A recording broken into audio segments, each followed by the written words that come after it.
History will be made Monday night in Game 7 of the 2024 Stanley Cup Finals.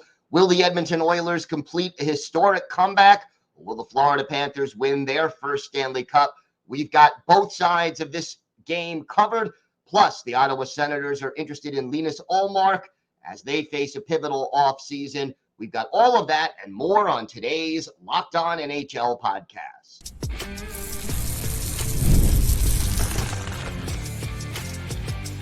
You're Locked On NHL, your daily podcast on the National Hockey League.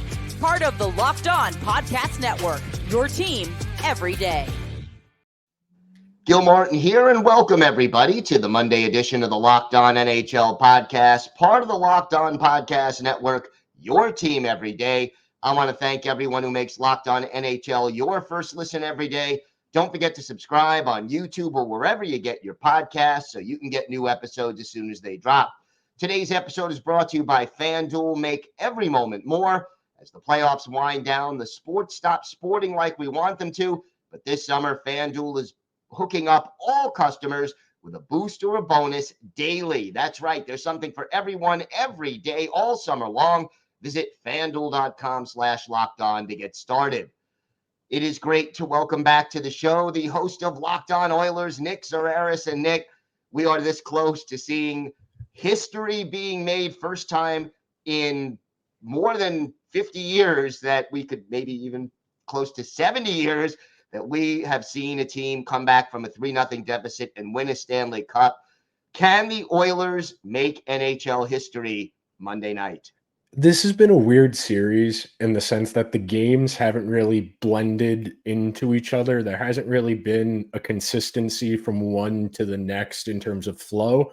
But all conventionally saying, looking from the outside, looking in, I'm not sure what Florida's feeling like. I'm not sure what Edmonton's feeling like. But as somebody on the outside, you can't not feel like all the energy's with Edmonton right now. I mean, for the first time all playoffs, that was probably the worst game the Panthers have played all postseason, Game 6. And they had a rough one in the first round against Tampa Bay. Tampa Bay was playing for their life. They put a 6th spot on Florida.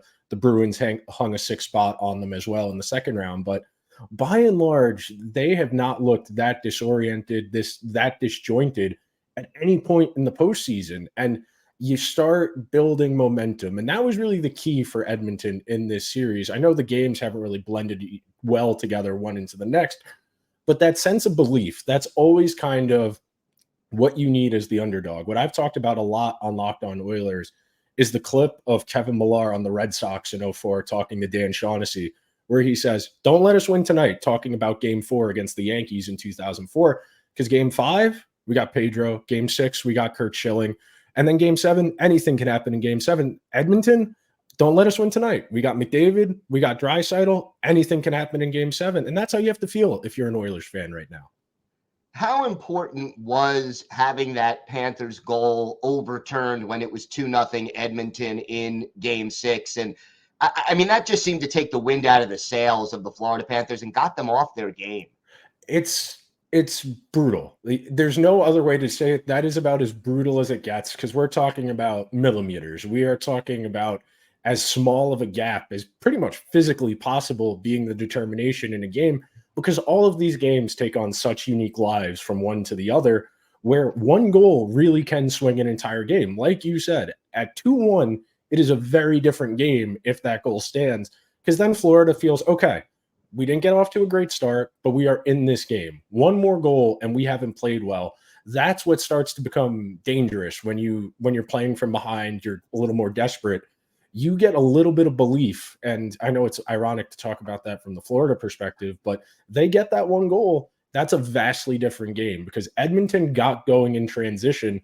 And that was really ultimately what decided the game. All 3 Edmonton goals, they come off of the rush, the quick zone entries, getting the defenseman out of position or forcing them to make a decision whether they're going to play puck or they're going to play pass. And that's ultimately what swung the game in Edmonton's favor, is they got Florida out of whack. They were really fast up and down the ice. Then once they got out to the lead, Edmonton's done what they've done all playoffs. They've pulled it back a little bit, and Florida got going a little bit there towards the end of the game. But as far as Florida's perspective, that goal, that's about as deflating as it gets. When you're going to pull something like winning a Stanley Cup off, you need stuff like that to go your way.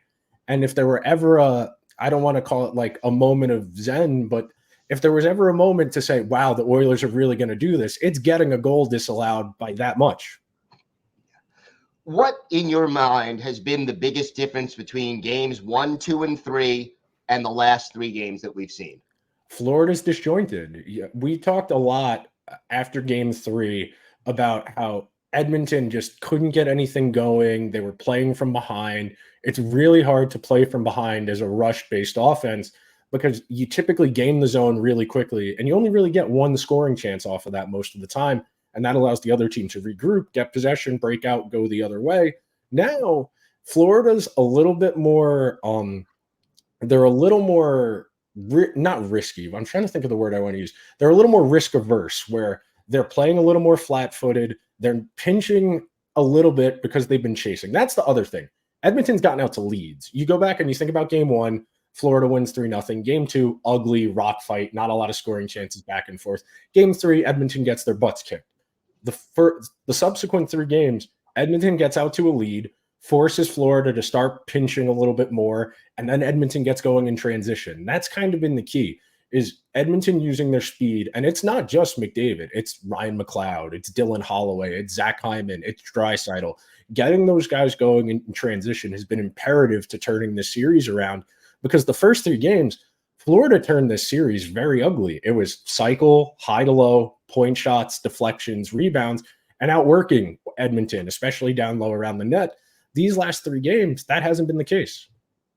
No question. So based on what you just said, how important will the first goal of game 7 be? Oh, it's funny you bring this up. I was talking about this on my ride out here. I was talking about game 7 between the Bruins and the Blues in 2019, where the Blues scored first and all the air comes out of the building. As the road team going into Boston in 2019, sucked the life out of it. It was as loud as a jet engine during the national anthem, but that first Blues goal just entirely sucked the life out of it.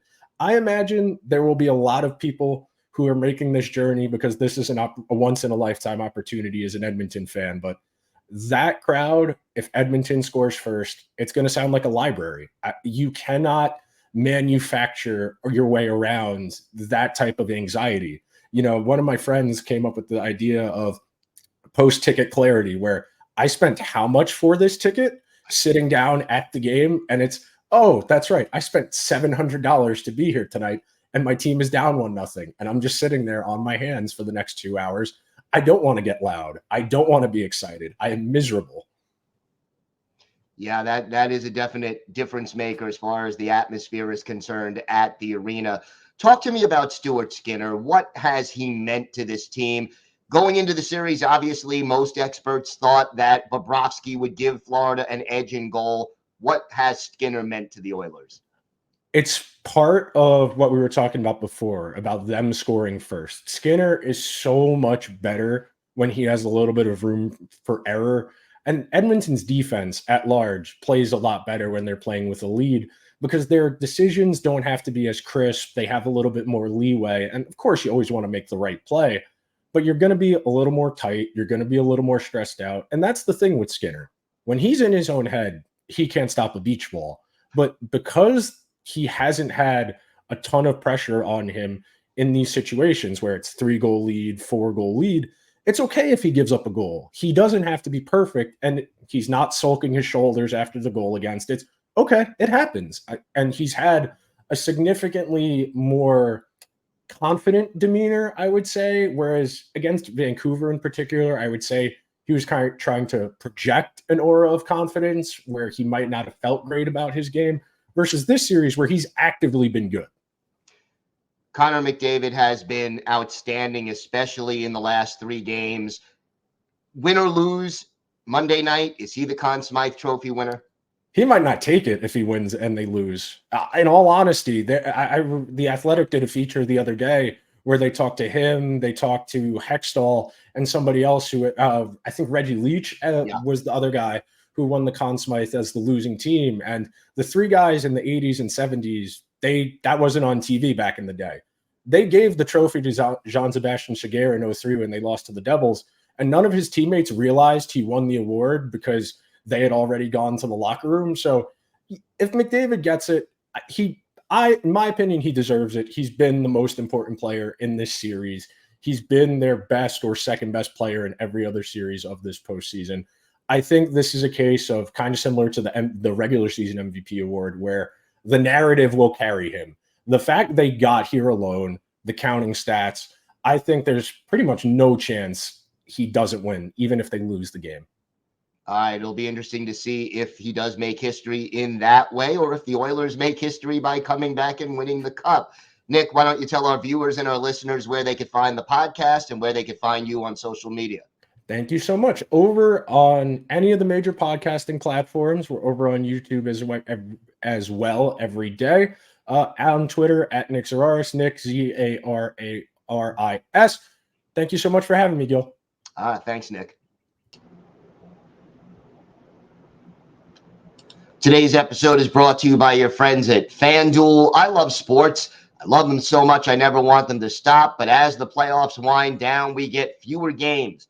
And the sports aren't sportsing like I want them to. But FanDuel lets me keep the sports going whenever I want. All I have to do is open the app and dream up bets anytime I'm in the mood. And this summer, FanDuel is hooking up all customers with a boost or a bonus daily. That's right. There's something for everyone every day, all summer long. Hockey fans, check out the odds for tonight's Game 7 of the Stanley Cup Final. You can bet on who's going to win the game, who's going to score the first goal, who's going to win the Conn Smythe Trophy. Check out all the odds at FanDuel.com. Head on over to FanDuel.com/LockedOn and start making the most out of your summer. FanDuel.com/LockedOn. FanDuel, official sports betting partner of Major League Baseball. It is my pleasure to welcome back to the show the host of Locked On Florida Panthers, Armando Velez. And Armando, I got to open with this question. What is the emotional mindset right now of the Florida Panthers after winning the first 3 games of the series and then losing the last 3? Well, the mindset for the Panthers is, especially on Friday night, where Paul Murray spoke about how the team is hurting in the locker room, but it's just based on how you bounce back, and it's basically the Sparks Notes version is your character is definitely going to be tested with how you bounce back after not only losing 3 in a row, but having multi-goal deficits in all 3 of those games, and for 2 of those 3 getting scored against shorthanded of 2 for the Edmonton Oilers. So that's the backbreaking part. That's just been for the Panthers. It's just getting off to slow starts, and for the Panthers, it's a tough place to be in after being up 3-0. I mean, go to last week's show, and the tune of me being on the show is a lot different than it is right now. That's for sure. Is there one player on this roster that you think holds the key to you leading this team emotionally and getting them back on track in Game 7? Part of me wants to say a skater, but I can't help but go with the goaltender for the Florida Panthers. I know the odd man rushes and the rush chances for the Edmonton Oilers have been but in waves for them, quite a bit for them. But I mean, hopefully for Sergei Bobrovsky, he makes at least one crucial stop for the Florida Panthers that would just get their confidence going, and for the Panthers to just rally around it too. So that's really for me. Other than that, for the Panthers, where I'm looking for someone like a Matthew Tkachuk, Sam Reinhart, Carter Verhaeghe, those guys. But there is a few changes for the Panthers going into Game 7 in practice today. They already made the change for Oliver Ekman-Larsson going into Power Play 1, but now they made another. Now it's Vladimir Tarasenko, who has Game 7 experience, mind you. He is going on that top power play unit for the Florida Panthers. And the Panthers, they need some shooting. They need pucks on net. They need to get their rebound opportunities against Stuart Skinner, because the blue line is collapsing in front of the net, and they are getting their necessary clears. I mean, 4 power play goals that Edmonton has given up, and there's still teams that were eliminated back in round 1 who have given up more than Edmonton, and they're in Game 7 of the Stanley Cup Finals. So it's a tough task. Most certainly is. How important was the overturning of that goal in game 6, where it would have been 2-1. It would have been a very quick answer for the Panthers after Edmonton made it 2-0 early in the second period. How big emotionally was that overturning of that goal by the slimmest of margins for the Florida Panthers? Yeah. By the way, I do want to say that it was the right call for that goal to be reversed for the Panthers, but they did it again where the Edmonton Oilers go up by 2 goals, and then less than 15 seconds later, the Panthers score. And it happened in game 5 too for the Panthers. So it's just not only, it wasn't even really the point where I was really celebrating when that goal came in, and when Barkov scored there, even before the review. But as far as that, it's like the air coming out of a balloon for the Panthers. I mean, you're on the road. You have a chance to at least make it a game. I mean, it's also in the beginning of the second period when that goal happened. And also for the Panthers, their shots in that game were coming mostly from their blue line. They did not get an actual shot on goal from their forward until the 32nd minute mark of the entire game too. So that's just really for the Panthers. What could have happened after that had that goal counted? Man, it would have been such a confidence boost, because even in game 5, the final 30 minutes for that was dominated by the Panthers, and they even made it close when they scored 4 minutes into the third in game 5, and it was on for the Panthers. But I mean, once again, falling behind early and by multiple goals, that's not going to get the job done for the Panthers. What has been the big difference in Sergei Bobrovsky? He was off the charts outstanding in the first few games. The last 3, he has a .793 save percentage and a 5.06 goals against average. How much of this is on Bob, and how much of this is the way the team is playing in front of him? It's mostly the team in front of them, I would say. But they're like I said earlier, you need to get some of those necessary stops. I mean, the Hyman goal that was scored, it trickled off his blocker and in too. So maybe again another save that you might want to see Sergei Bobrovsky make into being that backbone. I mean, he's getting paid $10 million a season for the Panthers. I mean, it's just been, after getting a shutout, it's crazy to think how it's been a complete 180, how he was the Conn Smythe favorite going into game 2 all the way to not being in the conversation at all for it. So, I mean, it's just been, this is the conversation that a lot of people in the national space also had for Sergei Bobrovsky on when he signed that contract with Florida. It's going back to that, and it's up to Sergei Bobrovsky to rewrite that narrative too, because he definitely did at some point during the postseason last year when he was basically carrying the Panthers, and even parts of this postseason, even though he didn't have to carry it as much this year. I mean, you need a lights out performance from him too, coming into game 7, because if the Panthers do a combination of eliminating their speed plus you're getting time and you are making the necessary saves, I mean, it's the Panthers are going to give themselves a chance, because if you look at a lot of their goals, not a lot of the goals from the Edmonton Oilers are coming off the cycle. But also the Panthers haven't been able to counterattack off the rush too. Right. The first 3 games, they had 12 shot attempts off the rush, and the last 3 games for the Panthers, only 1. So also it just goes to the coaching adjustments that Chris Knobloch has made through the last 3 games too, in the Panthers' inability to counter, because I mean, Edmonton is able to skate back and eliminate those odd man rush situations for them too. So yeah, that's what you're hoping going into a game 7, that anything that happened in the last 3, and it could be a tighter game, because if it's a low scoring affair in the Stanley Cup Final in a game 7, I like the Panthers' chances. What are the keys for the Panthers to win this game and win their first ever Stanley Cup?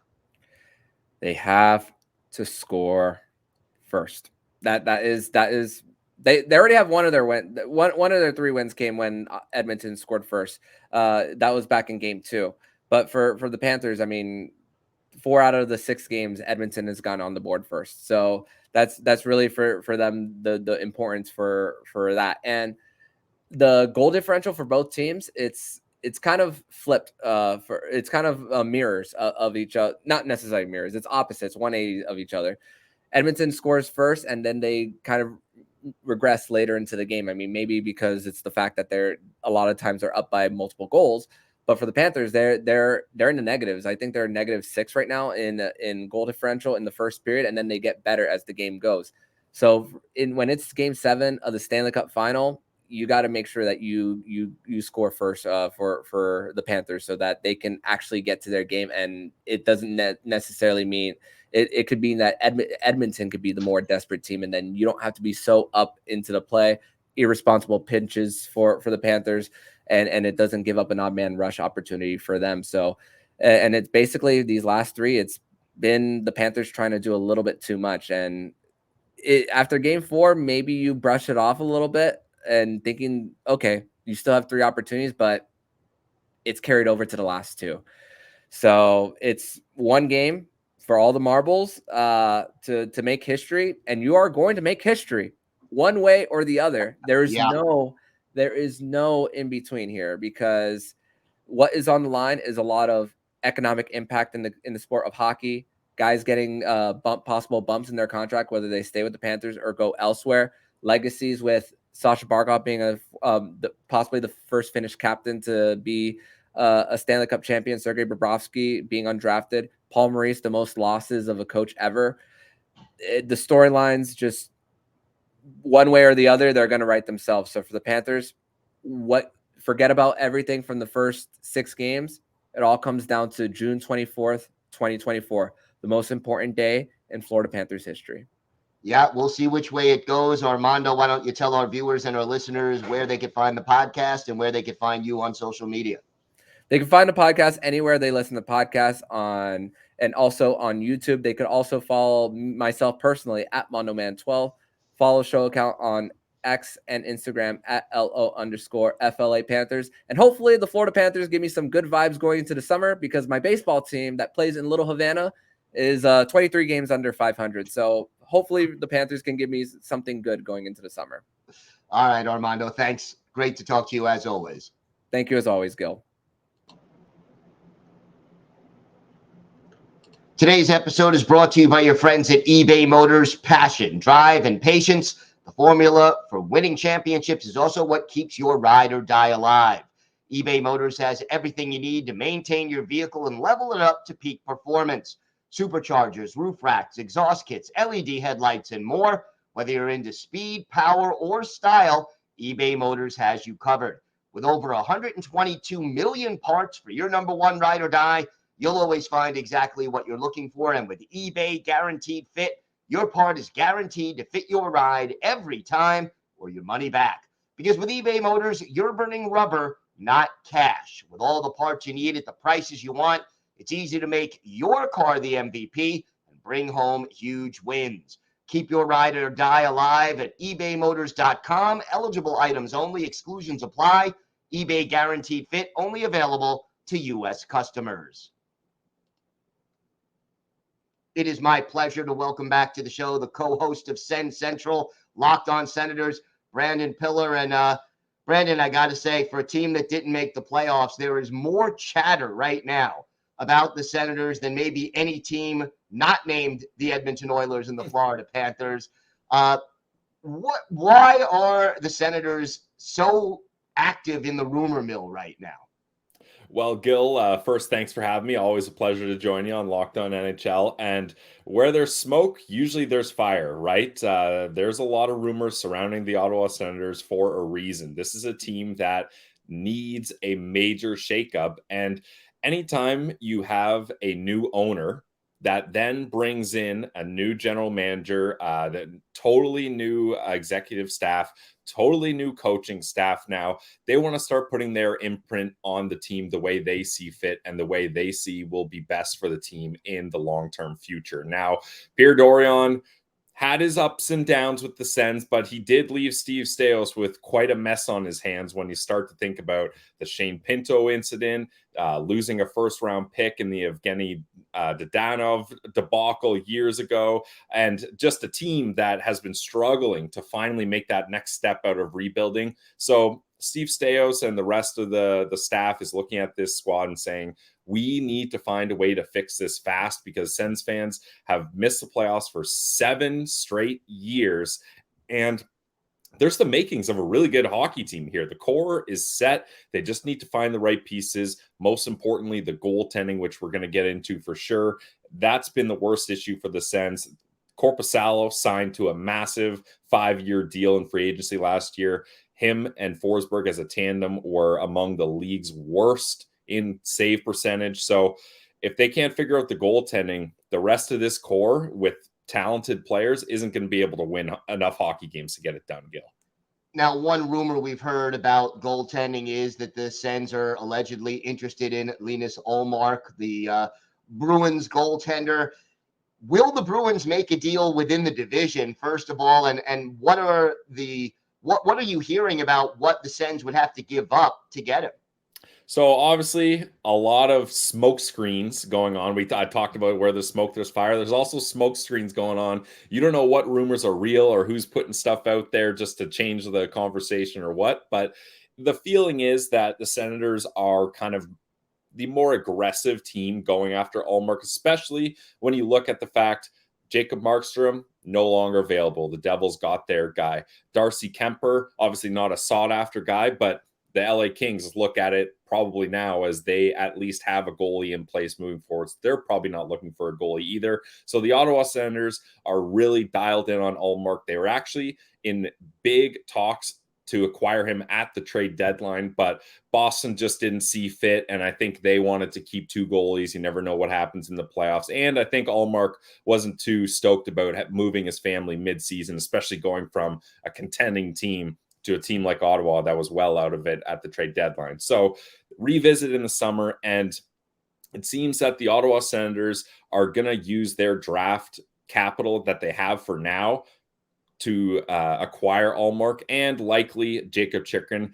It kind of seems, Gil, like the deal would be something like Chychrun and the 25th overall pick in the first round this year, which ironically is the Boston Bruins pick. So the Bruins would just be getting their pick back. But most of these talks are all swirling around the fact, will Ullmark agree to an extension, or will they be able to get an extension in place? Because the Ottawa Senators, especially the fans, this new regime, maybe not so much because it wasn't their doing, but we are used to seeing the Sens push all their chips in only to acquire a star for a year. And Alex DeBrincat said, thanks for having me, but I don't want to stay here. And then you got to trade him for pennies on the dollar. And Jacob Chychrun was brought in. Everyone thought it was the answer. Things haven't really worked out there. And it seems like these two, Chychrun and the Sens, are going to mutually part ways here, I think. So I really think if you're the Boston Bruins, you're looking at Chychrun. That's a guy that can help you on defense. And you're probably looking to get your own first-round draft pick back. So if it comes to an extension, I think Chychrun plus the 25th overall for Ullmark is something that could make sense for both sides. So how else do you think Steve Staios makes his mark on the team? Well, similar to how Steve Staios tried to acquire Ullmark at the trade deadline, he also tried to acquire Chris Tanev, the right shot, gnarly, veteran, grinding, physical, shot blocking defenseman that every team wants. Steve Staios tried to acquire him, but ultimately, similar to Ullmark, he couldn't convince Tanev to move to Ottawa, especially Tanev wanted to go to a contender, compete for the Stanley Cup, which Dallas gave him a great opportunity to do. And when you're a veteran guy like him going into your UFA season, you want to go to the playoffs, bump up your stock a little, hopefully add a couple dollars to your next big contract. So I don't blame Tanev for not wanting to go to Ottawa at the deadline, but that doesn't necessarily mean he's not open to it in the offseason. And money changes a lot of people's minds, and the Ottawa Senators could just throw a bunch of money at him to acquire him. So that's someone that they're looking at. Steve Staios and everyone else has made it clear that the Ottawa Senators are also looking for veteran bottom 6 forwards. So we could see them do something like that. And the Sens have been linked rumor-wise to the Philadelphia Flyers, as those are two teams that really could help each other out and shed some of their own problems at the same time. So that's somewhere to look as well. Scott Lawton has been a guy that's been rumored and brought back to the Sens multiple times here. So maybe they can figure something out there. Now, you talked about the draft earlier and the possibility of trading Boston's original pick back to the Bruins. What else do you expect the Senators to do at the draft, especially if they hold on to picks?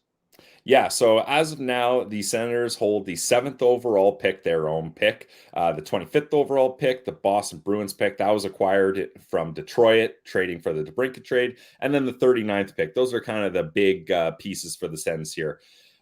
At Locked On Senators, we've done a lot of research on this year's draft. We did 80 prospect profiles. We just did a 6-hour-long mock draft video with some of the best prospect analysts around and some of our favorites, including Scott Wheeler, Cam Robinson from EP, Brock Otten, Jerome Berube, Rachel Dory.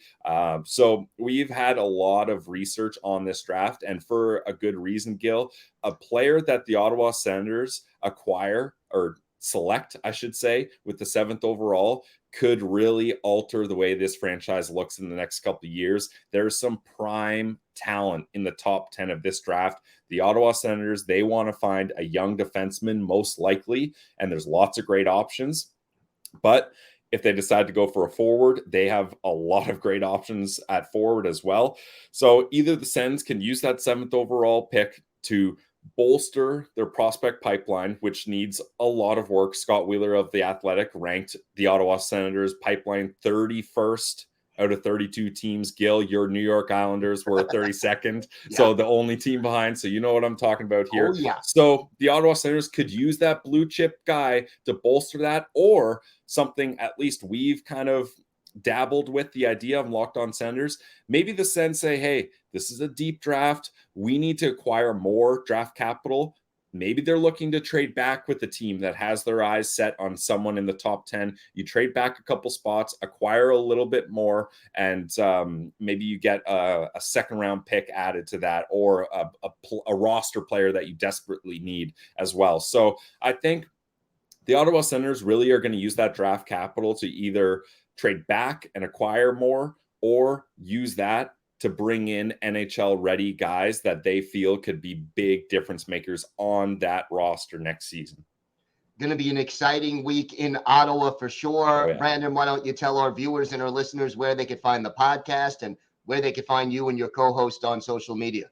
Yeah, absolutely. So the podcast is on YouTube, Apple, Spotify, wherever you get your audio podcasts. And like I mentioned, we did a bonus feature, 6 hours of mock draft. So if you like the draft, if you want to hear about prospects, you got 6 hours worth of content. Definitely go check that out. It's one of our biggest videos, always at Locked On Senators on YouTube. You can find me on Twitter, X, whatever you call it these days, at Brandon Pillar 1, at Ross Levitan for my co-host, and at Sens Central for our show. And we're still going daily here, even though the Ottawa Senators haven't played hockey in God knows how long. We're still going 5 days a week here because we're fired up for the draft. And as soon as the draft is over, flipping to free agency is going to be just as exciting for the Ottawa Senators as well.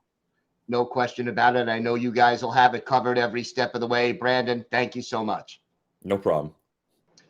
Locked On has launched the first ever national sports 24/7 streaming channel on YouTube, and now it's also available on Amazon Fire TV in the free Fire TV channels app. Locked On Sports Today is here for you 24/7, covering the top sports stories of the day with the local experts of Locked On, plus our national shows covering every league. Find Locked On Sports Today now available on the free Fire TV channels app. That's going to do it for this episode of the Locked On NHL podcast. I want to thank my guests, Armando Velez of Locked On Panthers, Nick Zararis of Locked On Oilers, and of course, Brandon Pillar of Locked On Senators for joining me today. I'm Gil Martin. I host the Monday edition of Locked On NHL, and I co-host the Friday edition along with Rachel Donner. And don't forget, we are here every day, Monday through Friday, bringing you the biggest stories from around the NHL. And this week, you've got the end of the Stanley Cup Final. You've got the NHL awards and, of course, the draft coming up this Friday and Saturday. So make sure you join us for all of that. Until then, have a great day, everybody. Stay safe, and thanks for listening to and watching the Locked On NHL podcast.